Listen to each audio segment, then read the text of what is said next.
couple of major topics.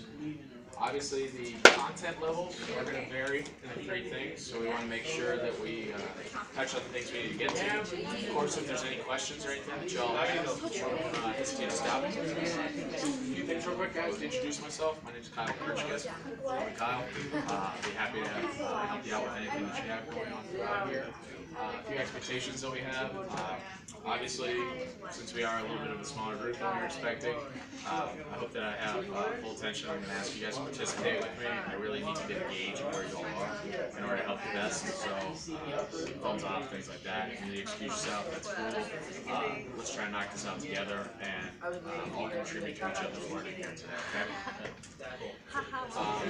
In terms of questions, obviously, this is a very subjective class, as you know. There's a lot of different ways that you can take things. There's a lot of different ways to interpret things. So if you do have any questions throughout the course of our looking into everything here, please don't hesitate to stop me. We'll go over it as best we can, and if something doesn't make sense, please don't feel embarrassed or out of place saying, can you explain that in a different way? There's literally like 13 different ways that things can be interpreted, looked at, examples upon examples, okay? So in terms of our start here, we're going to start in constitutional law. Since that's our first thing we're going to start with. Article 1, Section 8, Part 3. Does anyone know by any chance what that is?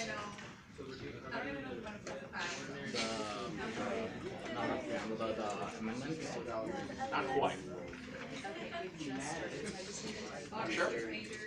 This is going to be something. Is anyone here studying to go to law school or be involved in anything legal?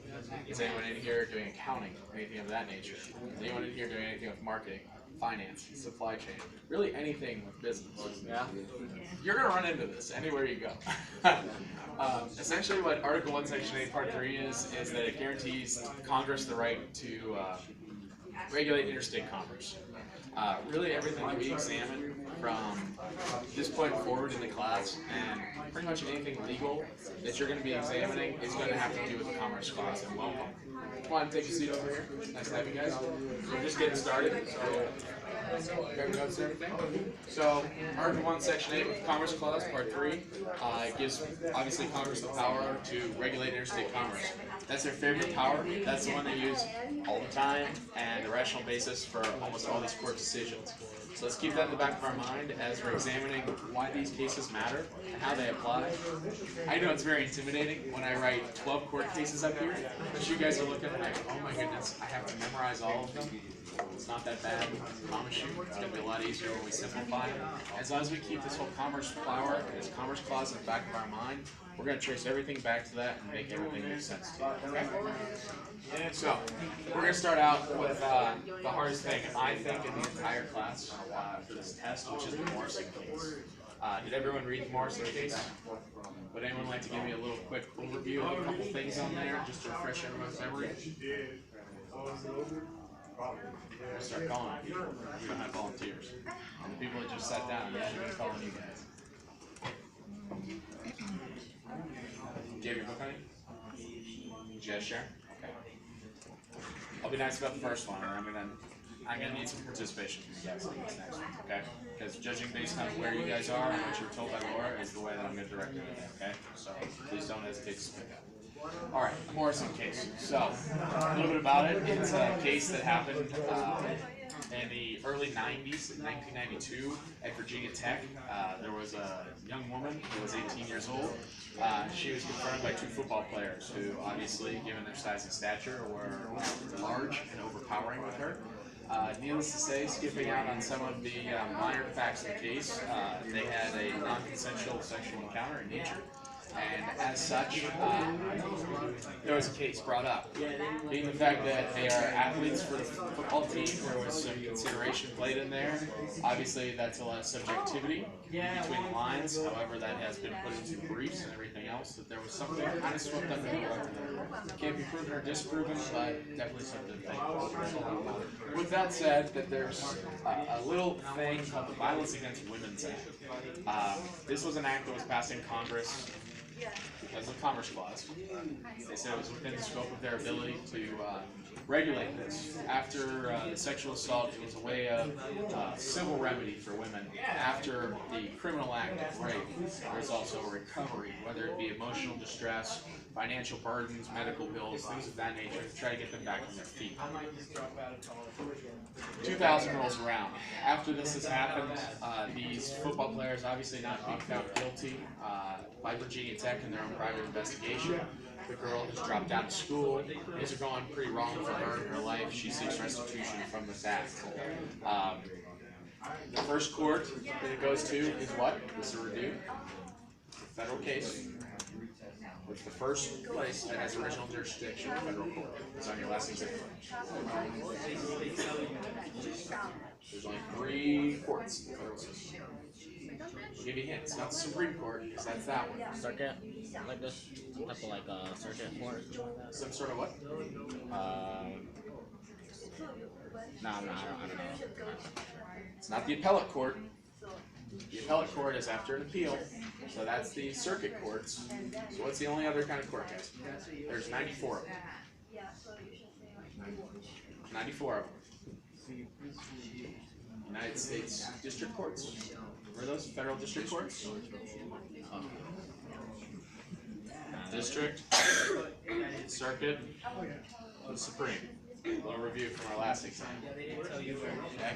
So obviously everything is going to start here at the district court level. Okay. So it's important to understand this and why this exists and why the chain goes here. So the Morrison case starts at this district court. The district court says, yeah, we're going to find in favor of the girl that brought the case.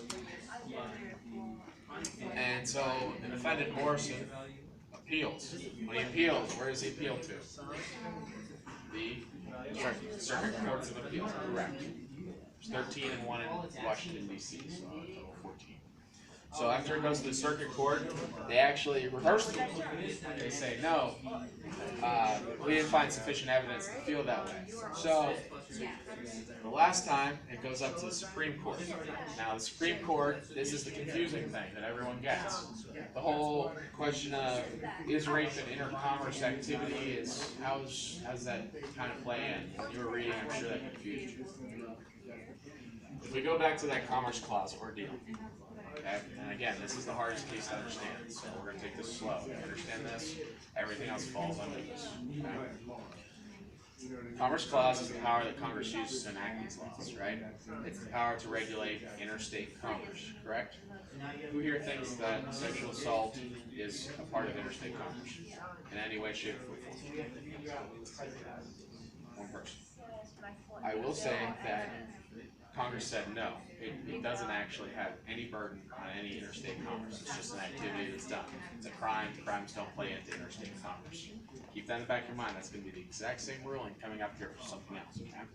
So it's not under interstate commerce. So why does that matter? Well, if we go back to why the law came about, remember I said that there's the criminal law of rape, the criminal act of rape, and on the backside there's the civil act. This whole thing that they're pursuing here, this Violence Against Women Act, was to get civil damages out. Okay? Since it's not a crime, Congress needs to have the power to enact that law. Since they found that Congress, in fact, doesn't have the power, because you can't regulate rape as an interstate commerce activity, similar to you can't regulate other things, which is going to be coming up on the next case. Congress doesn't have the power to do that, so therefore the entire law is unconstitutional. Does that make sense to everyone? Okay, so we're going to start with the Violence Against Women Act, right? Violence Against Women Act, right? It's civil. Provides for a way of women getting money, essentially. Damages, medical bills, things of that nature out, correct? Alright, so we've got this. The reason we have this is because of Article 1, Section 8, Part 3, which is also known as the Commerce Clause, right? Which is the power to regulate interstate commerce. Okay? So that's why this exists. Is everyone cool on that? Once you understand this, it's pretty basic. So this is the hard connection right here. Well, rape is what this is about, right? Violence against women. Domestic violence, abuse, rape are where prescribed in this. So, since this basis is the Commerce Clause, and it's trying to represent court rule in the Morrison case, this is the big rule of law that you're going to get out of it and apply to everything else. The rape is not anything that deals with commerce. It doesn't have anything to do with it. It's a crime. Crime doesn't influence commerce. Crime is not related into it. So therefore, since that's the case, you can't use the Commerce Clause. It doesn't have anything to do with it. It doesn't have to do with trade or people making money or doing anything. It's a crime. So therefore, since they don't have the legitimacy or the background of the Commerce Clause to enforce that law to begin with can't have its basis. Does everyone get that? Right. So it's like a 3-tiered test, essentially. I know it's kind of hard to get to that conclusion, but that's where we start with. And again, if you think about it in terms of the Commerce Clause, how does it relate to that? It's going to be how all of these up to there is going to play into this. And if you can just keep that in your mind whenever you're taking your exam, it's going to help you out a lot. Because that's what all of your applications are going to be. Okay? So, that's the more